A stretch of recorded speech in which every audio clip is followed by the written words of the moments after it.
Bulldozer action પર હવે supreme કોર્ટમાં સુનાવણી શરૂ કરવામાં આવી। સરકારી શક્તિઓનો દુરુપયોગ ન થઈ શકે તેવું પણ સુપ્રીમ કોર્ટે ટાંક્યું। દોષી હોવું તે ઘર તોડવાનો આધાર ન હોઈ શકે તેવું પણ સુપ્રીમ કોર્ટે ટાંક્યું છે। तमाम पहलू हैं जिस पर विचार करना जरूरी है और बिना मुकदमे के मकान गिराकर किसी को सजा नहीं दी जा सकती। यानी कि सिर्फ आरोप लगने भर से आप उसके मकान पर बुलडोजर चला दें, ये सजा का आधार नहीं हो सकता। इस तरीके से सजा नहीं दी जा सकती और सुप्रीम कोर्ट इन तमाम पहलुओं को गौर कर रही है। और अब क्या कह रहे हैं, हमारा निष्कर्ष है कि अगर प्रशासन मनमाने तरीके से मकान गिराता है तो अधिकारियों को इसके लिए जवाबदेह बनाना होगा।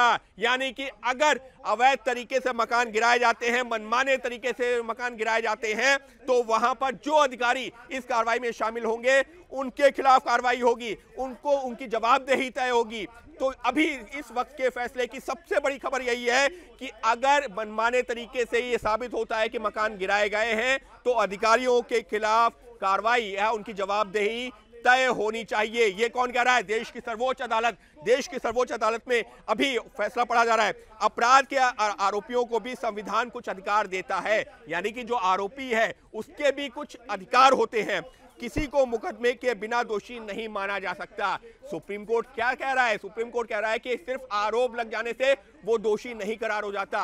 दोषी है या नहीं है ये अदालतें तय करती हैं और आप सिर्फ प्राइमा फेसा यानी शुरुआती तौर पर ही किसी जो व्यक्ति के ऊपर एक आरोप लगता है और उसके घर पर या उसके जो आशियाना है या उसके जो दुकानें हैं या जो भी उसकी संपत्ति है उस पर बुलडोजर चला दे, वो ठीक नहीं है। तो कोर्ट साफ तौर पर ये कह रहा है कि आरोप लगने का मतलब ये नहीं है कि कोई भी व्यक्ति दोषी जो है साबित हो गया और बिना मुकदमे के इसको जो किसी भी व्यक्ति को दोषी नहीं माना जा सकता। यानी कि दोषी करार देने का काम अदालतों का है। अदालत जो तमाम तथ्यों को देख करके करती है। आप शुरुआती तौर पर ये नहीं कह सकते कि आरोपी ही दोषी है और इस वजह से बुलडोजर चला दिया गया।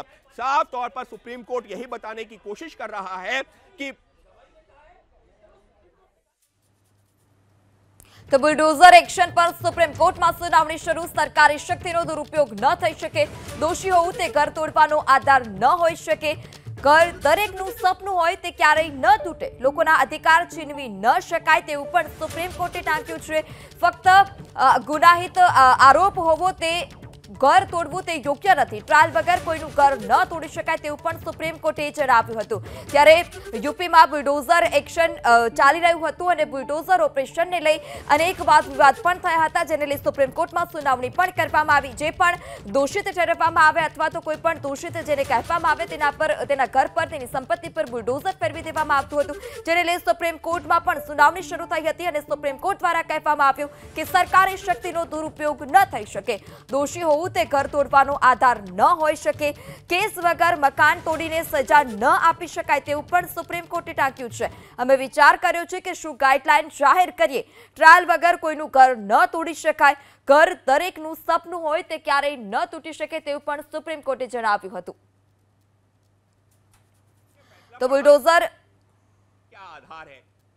फैसले में इस बात का जिक्र किया जा रहा है, जस्टिस गवई उसी चीज का जिक्र कर रहे हैं और अभी क्या कहा है कि ये एक तरीका हो सकता है कि लोगों को मुआवजा मिले। यानी कि अब संभवतः जो तमाम मामले सुप्रीम कोर्ट में पहुंचे हैं, जिन्होंने कहा है कि उनके घरों को मनमाने तरीके से गिरा दिया गया है, अब क्या वहां पर मुआवजे की बात हो रही है? क्योंकि कोर्ट ये कह रही है कि ये एक तरीका हो सकता है कि लोगों को मुआवजा मिले, साथ ही अवैध कार्रवाई करने वाले अधिकारियों को भी दंडित किया जाए। यानी कि अब जिन मामलों को लेकर के मामला कोर्ट पहुंचा था उन मामलों में क्या हो सकता है उस पर संभवतः चर्चा हो रही है। अब क्या कह रहे हैं जस्टिस गवई? वो कह रहे हैं कि प्राकृतिक न्याय के सिद्धांत का पालन होना चाहिए, किसी को पक्ष रखने का मौका मिलना दिए बिना मकान नहीं गिरा सकते, प्रशासन जज नहीं बन सकता, किसी को दोषी ठहराकर मकान नहीं गिरा सकता। जज क्या कह रहे हैं justice Gavai? Might was right का सिद्धांत नहीं चल सकता। जी हां, माइट वॉज राइट यानी मैंने जो तय कर लिया वही सही है, यह सिद्धांत नहीं चल सकता। मैंने जो कह दिया वही सही है, ये नहीं चल सकता, क्योंकि हमारे देश में संविधान और लोकतंत्र का जो है राज है और ऐसे में आपको उसका पालन करना होगा। और इसी वजह से जब तक कोई व्यक्ति जिसके ऊपर आरोप लगे हैं उसका बिना पक्ष सुने आप उसके खिलाफ कार्रवाई नहीं कर सकते। और अदालतें क्या करती हैं, अदालत में भी जब मुकदमा जाता है तो आरोपी को अपना पक्ष रखने का मौका मिलता है। यहां तक कि आतंकी जिनको जो फांसी की सजा हुई है उनको भी अपना पक्ष रखने का मौका मिला था। तो यहां पर कोर्ट उसी बात को दोहरा रही है कि हमारे संविधान में, हमारे जो है लोकतंत्र में आरोपी या जो अपराधी है उसको भी अपना पक्ष रखने का अधिकार मिलता है। तो माइट वॉज राइट, यानी मैंने जो सोच लिया, मैंने जो कह दिया वही सही है, वो नहीं चलेगा। जी,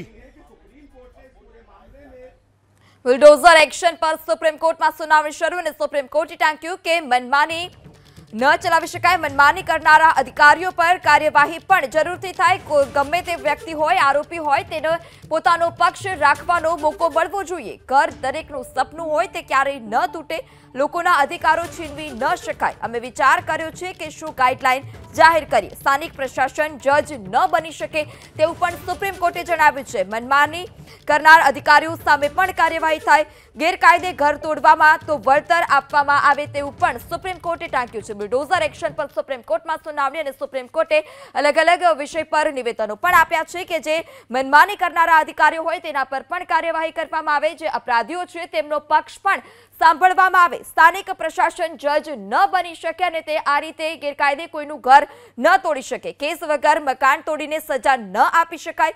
બંધારણમાં આરોપીઓને પણ અધિકાર મળ્યા છે। જબરજસ્તીથી મકાન તોડ્યું તો તે સામે પ્રશાસન જવાબદાર છે અને સ્થાનિક પ્રશાસન જજ ન બની શકે તેવું પણ સુપ્રીમ કોર્ટે ટાંક્યું છે।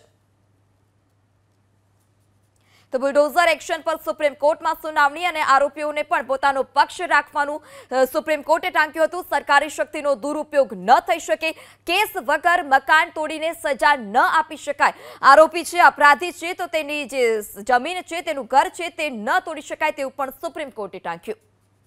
आरोपी होना या अपराधी होना, उसके परिवार को उसका खामियाजा उठाना पड़े, ये सही नहीं है। अब क्या कह रहा है जस्टिस गवाई, कुछ निर्माण ऐसे हो सकते हैं जिनमें जुर्माना लगाकर उन्हें नियमित किया जा सकता है।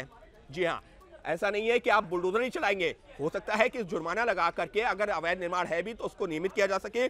कुछ में थोड़ा हिस्सा ही तोड़ने की जरूरत होती है, ये सब बातें भी देखनी चाहिए। यानी कि ऐसा नहीं है अगर अवैध निर्माण हुआ भी है कहीं पर नियमों की अनदेखी हुई भी है, क्या उसके चलते पूरे घर को तोड़ देना सही है? जी नहीं, वहां पर नियमित भी हो सकता है, जुर्माना भी लगाया जा सकता है। फैसला आगे बढ़ रहा है। अक्सर एक आदमी के लिए घर वर्षों की मेहनत का नतीजा होता है, लोगों का आशियाना होता है, और ऐसे में एक दिन में घर नहीं बनता, सालों की मेहनत का नतीजा होता है। परिवारों से जो है घर बनाते हैं, घर भी अक्सर ये होता है कि पिता बनाता है, पुत्र उसको जो है आगे बढ़ाता है और उसके बाद उसके आगे की जनरेशन। तो ये कह देना कि एक व्यक्ति ने घर बना दिया ठीक नहीं है, क्योंकि अक्सर एक आम आदमी के लिए घर बनाना वर्षों की मेहनत का नतीजा होता है। तो सुप्रीम कोर्ट जो एक इंसानी पहलू है उन चीजों का भी जिक्र कर रहा अपने फैसले में। जस्टिस गवई उस चीज का भी जिक्र कर रहे हैं कि अगर एक परिवार में एक आरोपी है भी, मान लीजिए जो है एक परिवार है उसमें किसी का बेटा आरोपी भी है, तो उसका खामियाजा उसके पिता के द्वारा बनाए गए घर को तोड़ करके उसके पूरे परिवार को क्या दिया जा सकता है? जी नहीं। और